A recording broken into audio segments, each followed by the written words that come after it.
Hello everyone, welcome to English with Evelyn. और आज हम करेंगे टेंसेस। ठीक है, फाइनली हम लोग टेंसेस तक तो आ गए हैं। और जैसा कि आप जानते हैं, हम एमपी टेट वर्ग 1 या PGT English MP TET mains की तैयारी कर रहे हैं। और इसी सीरीज़ में हम कर चुके हैं काफ़ी सारे हमारे यूनिट 2 के पार्ट्स ऑफ स्पीच, वर्ब्स पे अब हम आ गए हैं। और बहुत सारे टॉपिक्स तो हो चुके हैं ग्रामर के, बस कुछ अब टॉपिक्स रह गए हैं। जैसे कि अब वर्ब्स में रह गया है टेंसेस। टेंसेस की शुरुआत ऑलवेज होती है सिंपल टेंसेस से। ठीक है, जो कि मुझे पता है आप जानते हैं, कई लोग जानते होंगे, लेकिन हम ऐसे तो नहीं कर सकते ना कि हम परफेक्ट टेंसेस से शुरू करें। तो ठीक है, फॉर्मेलिटी ही सही, लेकिन फिर भी कुछ ना कुछ एक इम्पॉर्टेंट बात तो आपको इसमें पता चल ही सकती है। ठीक है, तो शुरू करते हैं प्रेजेंट सिंपल से। प्रेजेंट सिंपल में ये जो सब्जेक्ट्स हैं, है ना, देखिए टेंसेस में ना एसवीए बहुत इंपॉर्टेंट होता है। एसवीए मतलब जो सब्जेक्ट वर्ब अग्रीमेंट होता है ना, ये बहुत इम्पॉर्टेंट होता है। ठीक है, अब इसी वजह से ये वाले जो सब्जेक्ट्स हैं ये मैंने अलग लिखे हैं। आई गो टू स्कूल और we go to school, you go to school, they go to school, ये मैंने अलग लिखा है। इसमें क्या है, V1 यूज़ होता है। प्रेजेंट टेंस में क्या यूज़ होता है, V1 मतलब जो फर्स्ट वर्ब होता है। ठीक है, अब ये जो he, she, it, Ravi, my mother, ये क्या है, ये है 3PS।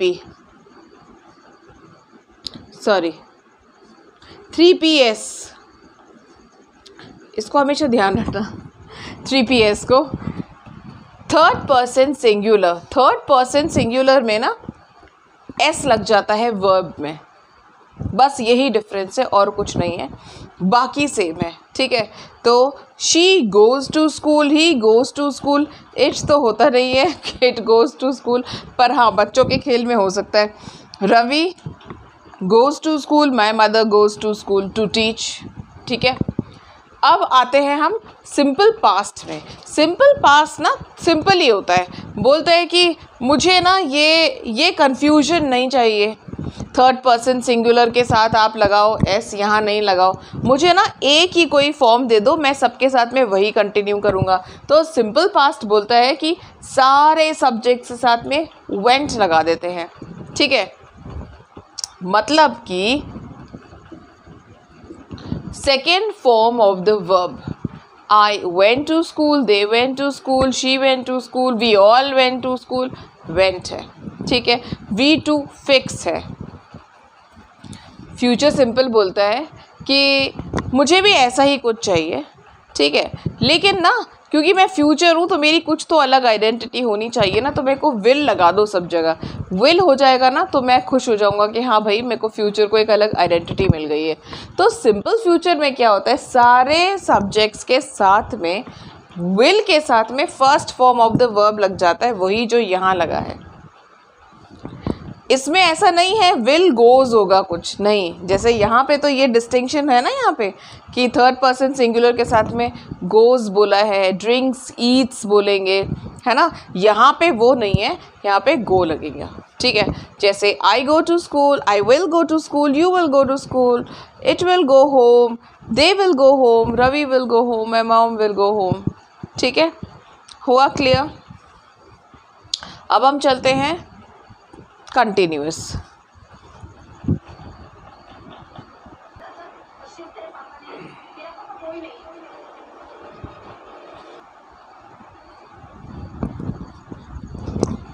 Okay, now the continuous tenses. Continuous tenses का मतलब है प्रेजेंट कंटिन्यूअस, मतलब at the time of speaking action continue हो रहा है। पास्ट कंटिन्यूअस मतलब जिस टाइम के एक्शन की बात हो रही है, not at the time of speaking but at some point of time in the past, तब एक्शन हो रहा था। और फ्यूचर में वही है, टाइम क्लॉज आएगा फ्यूचर का कि at the time of speaking नहीं है, but at some point of time in the future after you have talked about it, along with a clause, future time clause, there will be an action which will be happening at a point of time in future. ठीक है, अब हम करते हैं सबसे पहले present continuous. I am going to school right now. I के साथ में am यूज़ हो रहा है, you, we, they के साथ में are यूज़ हो रहा है. ठीक है, अब यहाँ पे you सिंगुलर प्लूरल डिस्टिंग्विश नहीं होता है. ठीक है ना. फिर he, she, it, Ravi, my mother, इन सब के साथ में इज़ लगता है. ठीक है, ये जो फिर से third person singular, actually third person singular के साथ में ना एस वाला एक रूल बताती हूँ मैं. मतलब क्या होता है इसमें, ऑक्सिलरीज में और मेन वर्ब में मोस्ट ऑफ द टाइम्स मतलब एस लगेगा. जैसे यहाँ पे इज़ है ना, ये एस आ गया. वैसे ही हैज़ होगा तो एस आएगा, डज होगा, गोज़ होगा तो एस आएगा. इस तरह से मतलब एक बार थोड़ा सा दिमाग में बिठाने के लिए एक हिंट होता है और कुछ नहीं है, कोई ग्रामर रूल नहीं है. तो ये हो गया is going.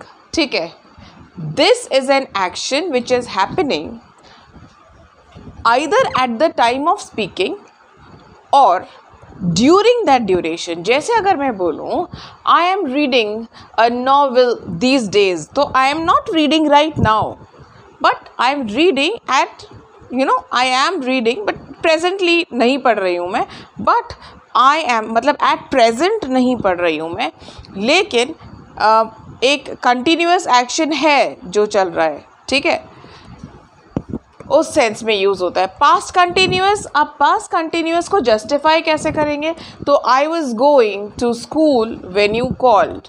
Okay, they were going to school when they witnessed an accident.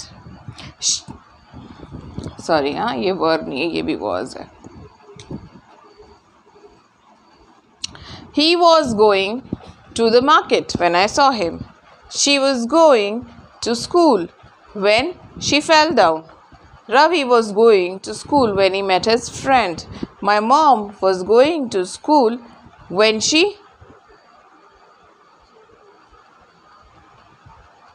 whatever happened. मुझे लगा क्या करूँ, मतलब I was about to say broke her leg but I said no, I should not say negative things. Right? So the point is I was going बोलने से काम नहीं चलता है. I was going के बाद में एक क्लॉज होगा वहाँ पे जो जस्टिफाई करेगा कि was going क्यों यूज़ किया है, is going क्यों नहीं यूज़ किया है. ठीक है, ये एक टाइम क्लॉज ना इन सारे टेंसेस के साथ में बहुत इम्पॉर्टेंट होता है ना. जैसे कि प्रेजेंट टेंसेस के साथ में ना प्रेजेंट सिंपल प्रेजेंट है तो एवरी डे, ऑलवेज, नेवर, ये बहुत यूज़ होता है. और ये मैंने बताया हुआ है, मैं क्यों ये इतना सारा डिटेल में अभी नहीं जा रही हूँ, क्योंकि आप देखेंगे ना दूसरे वीडियोस, उसके अंदर मैंने बताया हुआ है आपको कि ना सिंपल प्रेजेंट में क्या होता है, क्यों यूज़ करते हैं हम सिंपल प्रेजेंट, किन किन चीज़ों के बारे में बात करने के लिए हम सिंपल प्रेजेंट यूज़ करते हैं. और उसी तरह से पास्ट परफेक्ट और सिंपल प्रेजेंट क्यों हम इन स्पेसिफिक सिचुएशंस में इन टेंसेस को यूज़ करते हैं. Please go through my past videos, you will find all these details over there, क्योंकि बहुत सारी चीज़ें होती हैं, है ना. एक ही वीडियो में, टेंसेस की वीडियो में आप सारी बातें नहीं बता सकते. तो अभी अब बेसिकली हम स्ट्रक्चर की बात कर रहे हैं और कुछ बेसिक एग्जाम्पल्स की बात कर रहे हैं. बहुत ज़्यादा डिटेल्स में इसमें नहीं जा रहे हैं क्योंकि डिटेल्स डिस्कस्ड हैं ऑलरेडी बहुत सारे दूसरे वीडियोज़ में. ठीक है ना, तो क्यों रिपीट करनी है same information again and again. तो फ्यूचर कंटिन्यूअस में क्या होता है स्ट्रक्चर, विल बी गोइंग, है ना. आई विल बी गोइंग. अब ये भी बोलता है कि भाई, फिर से इसने बोला कि भाई मुझे तो डिस्टिंक्शन नहीं चाहिए, आप तो सबके आगे विल बी लगा दो और गोइंग लगा दो तो मेरा काम हो जाएगा. तो I will be going to Bombay during the winters. He will be going to London after his graduation. They will be going to Bombay to meet their parents. My mom will be going to Mumbai for an interview. ठीक है, तो ये क्या है, इसमें will be, क्योंकि future है तो will be, और कंटिन्यूअस है तो कंटिन्यूअस की पहचान क्या है, verb प्लस ing होगा. ठीक है, इतना हमको ध्यान रखना पड़ेगा. टेंसेस में मैं बार बार बोलती हूँ, जैसा नाम वैसा काम. एक बार और देख लेते हैं. क्योंकि प्रेजेंट है तो हमने इज एम आर बोला है, प्रेजेंट है तो इज एम आर, और कंटिन्यूअस है तो आई एन जी। ठीक है, पास्ट में पास्ट है तो वॉज वर, कंटिन्यूअस है तो आई एन जी। तो देखा आपने, जैसा नाम है वैसा काम है। फ्यूचर में फ्यूचर है इसलिए विल बी रहेगा, और कंटिन्यूअस है तो verb plus I N G. तो उतना कॉमन है, और सिर्फ यही चीज़ डिफरेंट हो रही है। ठीक है, प्रेजेंट में इज एम आर, पास्ट में वॉज वर, फ्यूचर में विल बी, बस इतना सा है, सिंपल है।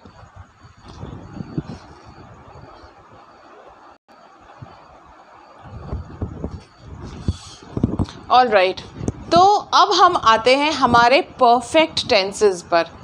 परफेक्ट टेंसेस का मतलब होता है you are talking about an action which has been accomplished.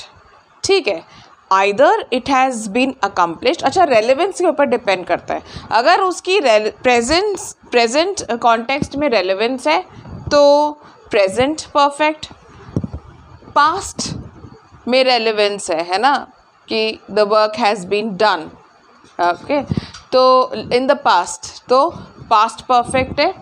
और अगर फ्यूचर में कोई एक्शन अकम्प्लिश हो चुका होगा तो वो है फ्यूचर परफेक्ट। तो प्रेजेंट परफेक्ट में है तो काम हो चुका है, काम हो चुका था, है ना, काम हो चुका होगा। ठीक है, मैं अपना होमवर्क कर चुकी हूँ, आई have done my work, my homework. मैं अपना काम कर चुकी थी, आई had done my homework, okay, और मैं अपना काम कर चुकी होंगी। ठीक है,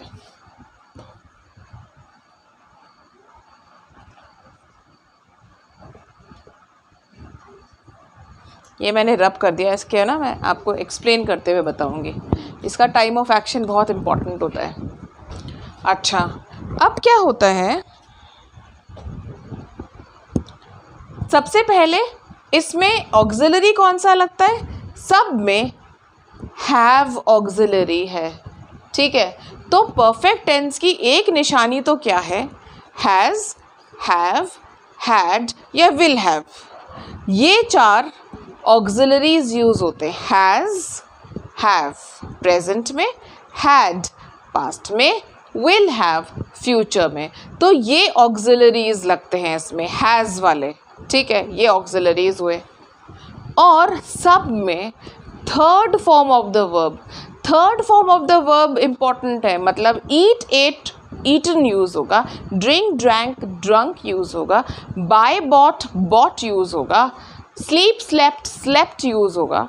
तो जो third form of the verb है वो यूज़ होगा इसमें। ठीक है, बहुत सिंपल है। एक बार आपको बस ये इसका दो चीज़ें पता होनी चाहिए, एक तो ये स्ट्रक्चर, और सेकेंडली मैं इसके ऊपर एक डिटेल्ड वीडियो कर चुकी हूँ कि हम किस कॉन्टेक्स्ट में, किस सिचुएशन में यूज़ करते हैं। क्योंकि जो ये टेंसेस होते हैं ना, ये इंटरचेंजेबली कभी भी यूज़ नहीं हो सकते हैं कि मेरा मन किया तो मैं बोल दूँ आई हैड डन द वर्क, और मन किया तो मैं बोल दूँ आई हैव डन द वर्क।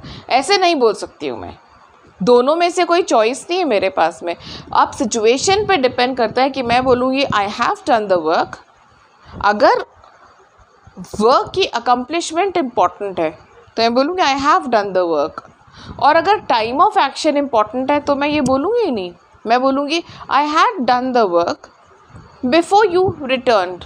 ठीक है, वो तो रेलेवेंस के ऊपर होता है कि उस एक्शन की रेलेवेंस इम्पॉर्टेंट, एक्शन अकम्प्लिशमेंट हो गया है, अकम्प्लिश हो गया ये इम्पॉर्टेंट है, या कब अकम्प्लिश हुआ था वो इम्पॉर्टेंट है। आप देखिएगा, बहुत इंटरेस्टिंग वीडियो है, past perfect versus simple present. आप एक बार वीडियो को देखना, आपको सब क्लियर हो जाएगा। ठीक है, अब यहाँ पे स्ट्रक्चर तो क्लियर हुआ। तो ये I, you, we, they, I have done my work, you have done your work, they have done their work, we have done our work, ये हो गया हमारा इन वाले सब्जेक्ट्स के साथ में। अब जो थर्ड पर्सन सिंगुलर है, इसके साथ में आता है has. She has, my mother has, Ravi has, it has, he has, सबके साथ में आया हैज़। ठीक है, ये क्लियर हुआ। अब हम आते हैं पास्ट परफेक्ट पे। इसका तो एक एग्जाम्पल और बताती हूँ मैं। जैसे कॉमन एग्जाम्पल है ना, you are going out to play and your mother asks you where are you going, what about your homework, so you say I have done my work, ठीक है। या पापा कई बार हमको सपोर्ट कर देते ना, पापा बोलते हैं हाँ मुझे पता है, she has done her work, she has done the homework, है ना, ये हो गया। अब पास्ट परफेक्ट हम कब बोलते हैं? She had done her work, she has done her work, same ही होता है? नहीं होता है। पास्ट परफेक्ट तब यूज़ करते हैं जब दो एक्शंस हुए हों, दो एक्शंस अलग अलग टाइम पर हुए हों, एक एक्शन पहले हुआ हो, एक एक्शन बाद में हुआ हो। तो जो पहला एक्शन है वो हुआ है, वो हम बोलते हैं पास्ट परफेक्ट में, और सेकंड एक्शन बोलते हैं सिंपल पास्ट में। दो एक्शंस हुए हैं, एक एक्शन जो पहले हुआ है क्योंकि वो ज़्यादा पुराना है तो पास्ट परफेक्ट हो गया है वो तो, और जो बाद में एक्शन हुआ है वो सिंपल पास्ट में बोलते हैं, है ना। I had done the work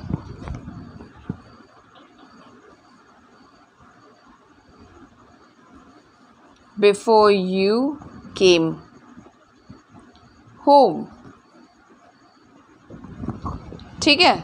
I had done the work कब? Before you came home. तो ये एक क्लॉज जो है ना, ये टाइम क्लॉज भी हो गया है, टाइम बता रहा है आपको कब हुआ था एक्शन, तो ये एडवर्ब क्लॉज ऑफ टाइम हो गया। क्यों क्लॉज है, फ्रेज क्यों नहीं है जो हमने कल प्रैक्टिस किए थे? फ्रेज इसलिए नहीं क्योंकि यहाँ पे एक फाइनाइट वर्ब है, तो फाइनाइट वर्ब कहाँ आता है? सिर्फ क्लॉजेस में होते हैं, ठीक है। तो वो भी हम करने वाले हैं। अब हम नेक्स्ट टॉपिक ना क्लॉजेस फ्रेजेस ही करने वाले हैं, क्योंकि हमने टेंसेस कर लिए हैं और हमने वर्ब्स कर लिए हैं, तो अब हम क्लॉजेस फ्रेजेस अच्छे से कर पाएंगे, ठीक है। तो ये हो गया पास्ट परफेक्ट। जो V3 है वो तो यहाँ भी यूज़ होगा, जो डन है ये third form of the verb है, ठीक है। I had eaten dinner before you came home, I had watered the plants before it rained, ठीक है। तो ये हो गया हमारा पास्ट परफेक्ट। अब आते हैं फ्यूचर परफेक्ट पे। तो फ्यूचर परफेक्ट में ये तो है, स्ट्रक्चर की बात हमने कर ली है। My work, I will have done my work by tomorrow. She will have done her work by tomorrow. My mother will have done her work by tomorrow. कल तक ये काम हो चुका होगा, है ना। कब तक हो चुका होगा भाई ये काम? कल तक हो चुका होगा। तो आप एक फ्यूचर टाइम क्लॉज बता रहे हैं, ये क्या है? एडवर्ब फ्रेज ऑफ टाइम है, ठीक है। एडवर्बियल फ्रेजेस किया था हमने by tomorrow, by this evening, before you come back home, ठीक है। before यहाँ पे जैसे यूज़ हुआ है ना before you came home, तो यहाँ पे came home नहीं आएगा, before you come home, आप आओगे उसके पहले। यहाँ तो पास्ट की बात हो रही है ना, इसलिए came है, ठीक है। तो अब फिर से एक बार स्ट्रक्चर देखें, क्योंकि ये प्रेजेंट है तो हैव और हैज़ यूज़ हुआ है, और क्योंकि परफेक्ट है तो परफेक्ट का तो फिक्स रूल ही है, परफेक्ट टेंसेस तो V3 के बिना होंगे ही नहीं, ठीक है।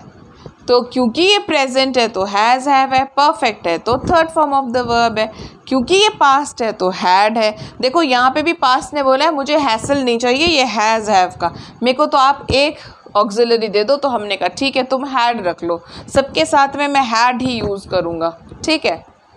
और फ्यूचर परफेक्ट ने भी बोला, फ्यूचर ने बोला भाई मैं फ्यूचर हूँ तो मेरे को एक आइडेंटिटी दे दो, विल हैव बोल देते हैं, will have because it is future, तो will have because it is perfect, तो done, third form of the verb, ठीक है। तो आई होप, अच्छा इसके लिए ना वो जो वर्ब की जो 3 वर्ब्स की जो टेबल है ना वो आपको आनी चाहिए, अगर आपको वो आती होगी तो कन्वीनियंट हो जाएगा इसको समझना।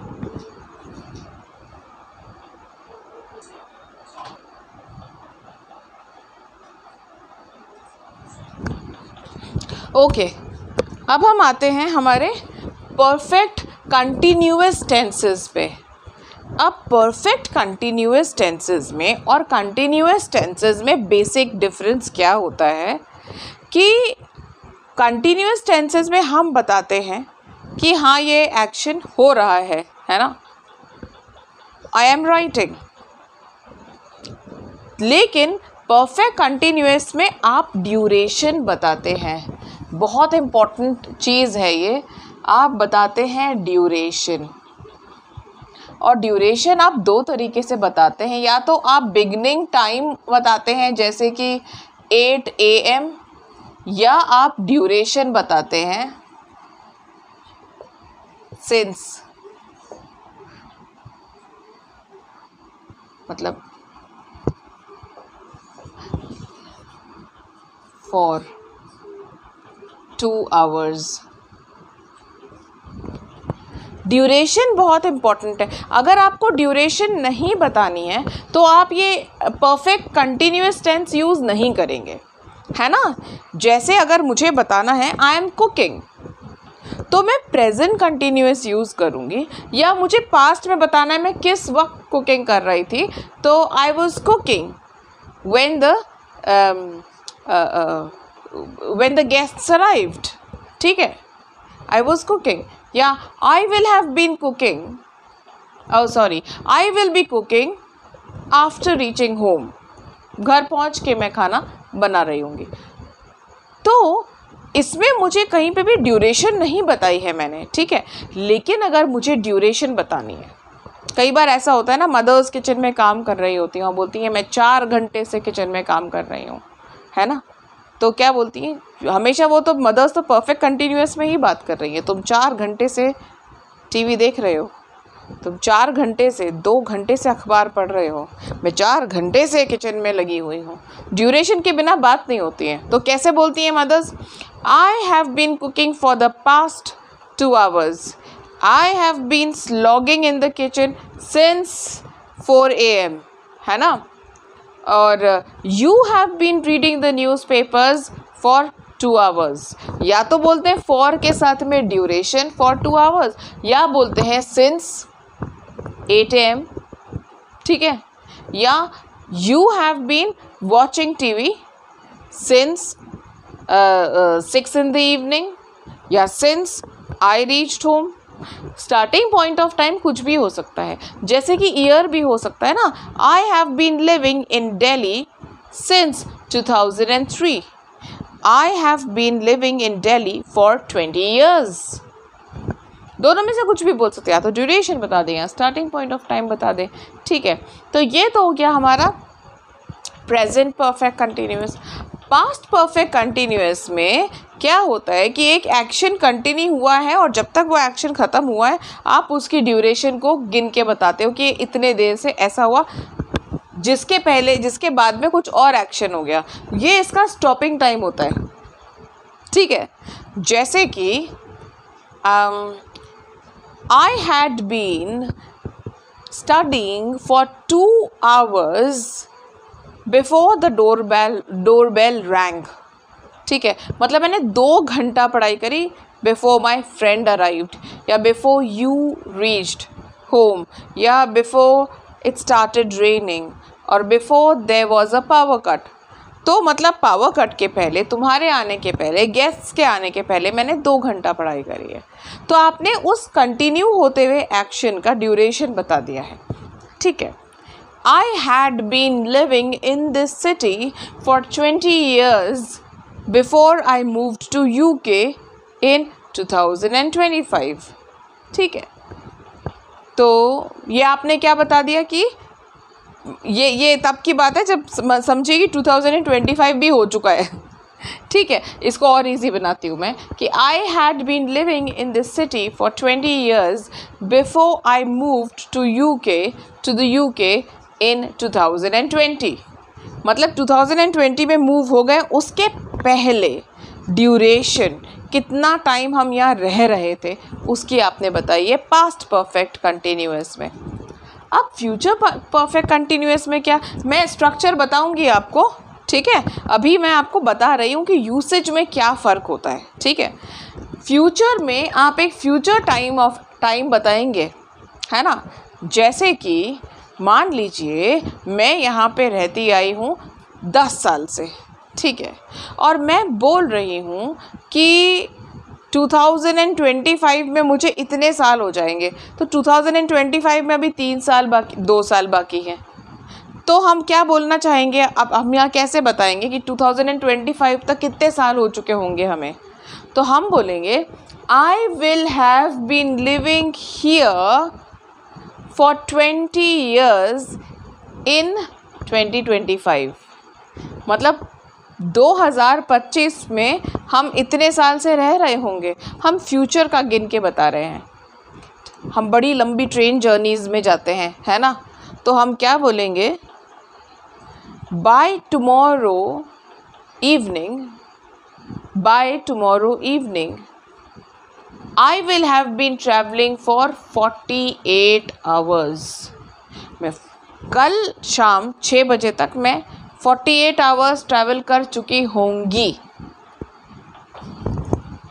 कर रही हूँ फॉर अ ड्यूरेशन, कर रही थी till a certain point of time in the past, कर रही होंगी till a certain point of time, a specific point of time in future. ठीक है, इसको ना बाय के साथ में बड़ा यूज़ करते हैं। और मैं अपने स्टूडेंट्स को कैसे सिखाती हूँ कि आप इमेजिन करो आप 2020 या 2030 तक आप क्या कर रहे होंगे, में आप क्या कर रहे होंगे। तो बच्चे ऐसे बोलते हैं ना, by 2025 I will have been practising medicine for 5 years। By 2030 I will have been living in Delhi for 20 years। By 2030 I will have been teaching for 2 years। मतलब अभी आपने नहीं किया है वो एक्शन, अभी शुरू नहीं हुआ है, लेकिन हाँ 2030 में मैं 2 साल तक के लिए पढ़ा चुकी होंगी। मतलब 2028 में शुरू होगा, तो अभी शुरू नहीं हुआ है, लेकिन आप because it is future tense, आप फ्यूचर एक्शन के बारे में बात कर रहे हैं। आई होप ये हेल्पफुल रहा होगा। अब हम चलते हैं अपने ऑक्सिलरी और वर्ब्स को देखने में कि मेन वर्ब कौन सा फॉर्म यूज़ किया है, ऑक्सिलरी कौन सा यूज़ किया है। तो ये तो आपको समझ में आ गया कि यहाँ पे हम एक्शन के कंटिन्यूस होने का ड्यूरेशन की बात कर रहे हैं, और जैसा नाम वैसा काम यहाँ पे भी उसी तरह से लागू होगा। प्रेजेंट है तो हैव और हैज़ यूज़ किया है, परफेक्ट है तो बीन यूज़ किया है, और कंटिन्यूस है तो वर्ब प्लस आईएनजी यूज़ किया है। कभी अगर आइडेंटिफाई करने के लिए आएगा ना, आप फेल ही नहीं कर सकते अगर आप इसको जैसा नाम वैसा काम को आप समझ लेंगे अच्छे से। रटना नहीं बोलूँगी, समझना बोलूँगी। देखिए, प्रेजेंट है तो हैज़ हैव, परफेक्ट है तो बीन, और कंटिन्यूस है तो वर्ब प्लस आईएनजी। ठीक है, I have been doing this work alone for the past 2 hours। She has been shelling the peas or chopping the vegetables for 20 minutes। Duration कुछ भी हो सकती है ना, since 8 AM। ठीक है, तो ड्यूरेशन कुछ भी हो सकती है, छोटी से छोटी, बड़ी से बड़ी, but this is the usage. अब क्योंकि ये पास्ट है तो आप क्या यूज़ करते हैं, because it is past you used had, because it is perfect you use been, and because it is continuous you use verb plus ING, क्योंकि कंटिन्यूस है। तो देखिए कितना इजी है, जैसा नाम वैसा काम है, और कुछ भी कॉम्प्लिकेशन नहीं है इसमें। एक बार ये स्ट्रक्चर पता चल जाए और कब यूज़ करना है पता चल जाए, फिर बचता ही क्या है इसमें। तो यू, दे, वी, ही, आए कैसे भूल गए हम यहाँ पे, आए भी। ये जो सारे हैं एज यूजुअल पास्ट टेंस ना सबसे अनकॉम्प्लिकेटेड है। ठीक है, बहुत सॉर्टेड है। इसने बोल दिया है मुझे इतने कॉम्प्लिकेशंस नहीं चाहिए, हैड बीन से काम हो जाएगा मेरा भाई। तो सारे सब्जेक्ट्स के आगे हैव बीन, हैड बीन लगा दीजिए और third form of the verb लगा दीजिए, हो गया पास्ट परफेक्ट कंटिन्यूअस, कुछ टेंशन ही नहीं है। ठीक है, अब फ्यूचर परफेक्ट कंटिन्यूअस ना फ्यूचर परफेक्ट भी बोलता है भाई, विल हैव लगा दो। ठीक है, फ्यूचर क्या होता है ना, कहाँ से बोरो करता है, प्रेजेंट से बोरो करता है। आपने देखा ना सिंपल प्रेजेंट टेंस और सिंपल फ्यूचर टेंस में भी क्या था, प्रेजेंट से बोरो किया था ना first form of the verb. तो यहाँ भी ना प्रेजेंट से हैव बोरो कर लेता है, और फ्यूचर है तो विल हैव। तो फ्यूचर है तो विल हैव, परफेक्ट है तो बीन, वो तो सब में कॉमन है, और आईएनजी भी सब में कॉमन है। सिर्फ हैव, हैज़, हैड और विल हैव का ही तो डिफरेंस आया है, और कुछ भी डिफरेंस नहीं है।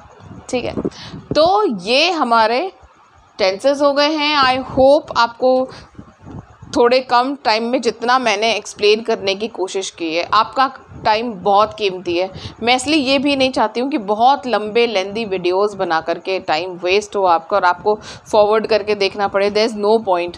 तो इसलिए now after I have explain this, अब हम जब एक्सरसाइजेस करेंगे ना तो ये और इंटरनलाइज हो जाएगा। मैं ये रूल्स आपके साथ में फिर रिपीट कर लूँगी जब हम एक्सरसाइजेस करेंगे, ठीक है, जब हम प्रैक्टिस क्वेश्चंस करेंगे। So I hope this is been useful. Please keep giving me your feedback, keep watching and keep preparing nicely. Bye bye, thank you.